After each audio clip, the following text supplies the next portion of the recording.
Assalamualaikum warahmatullahi wabarakatuh. Saya Apriliani, NIM 20102021038 dari kelas A1, Prodi Hubungan Internasional, Fakultas Ilmu Sosial dan Ilmu Politik Universitas Wahid Hasyim Semarang.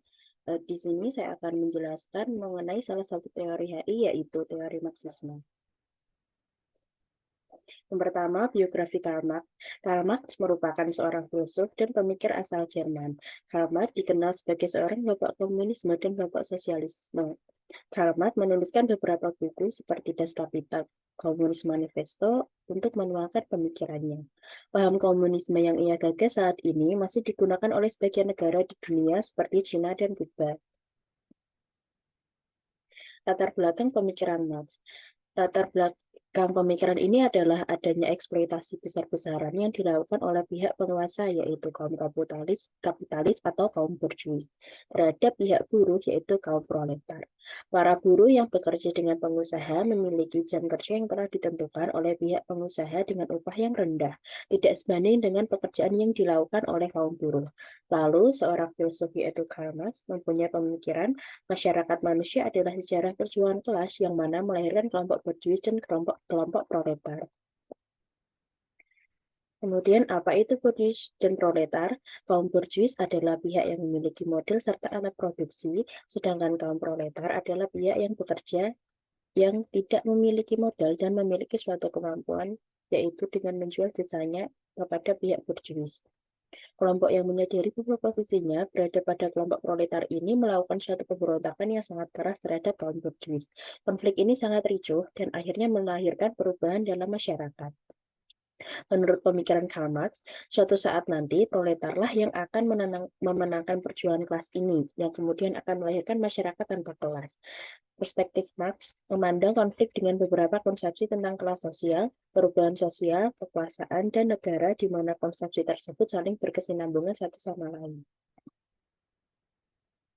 Kaum borjuis memiliki segala cara agar tujuannya tercapai. Salah satunya adalah dengan memanfaatkan negara untuk mengendalikan dan memegang kekuasaan atas alat produksi, yaitu dengan memiliki bukti yang sah dengan cara meminta di negara.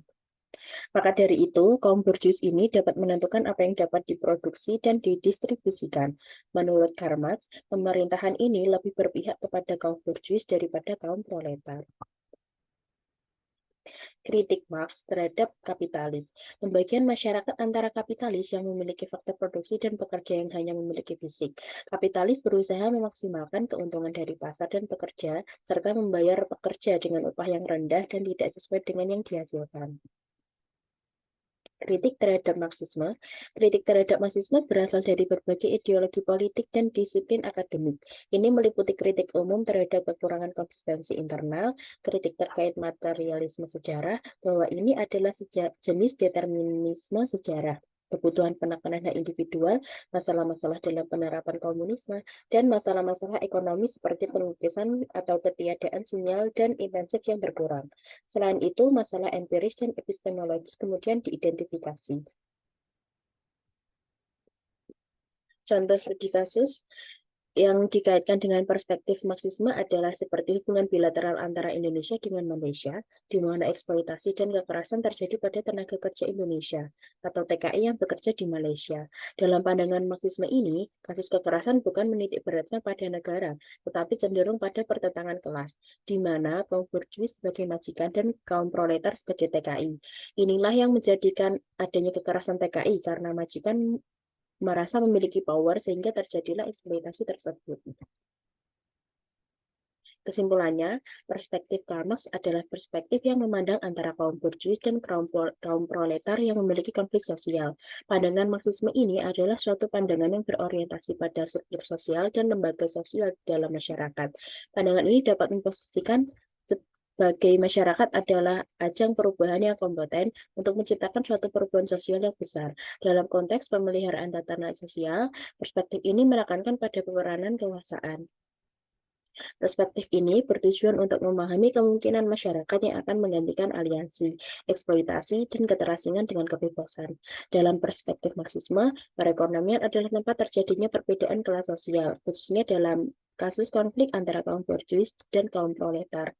Dalam kasus ini, kaum borjuislah yang memiliki kekuasaan, sedangkan kaum proletar memiliki keterbelakangan terhadap sistem ekonomi kapitalis. Sekian dari saya, terima kasih. Wassalamualaikum warahmatullahi wabarakatuh.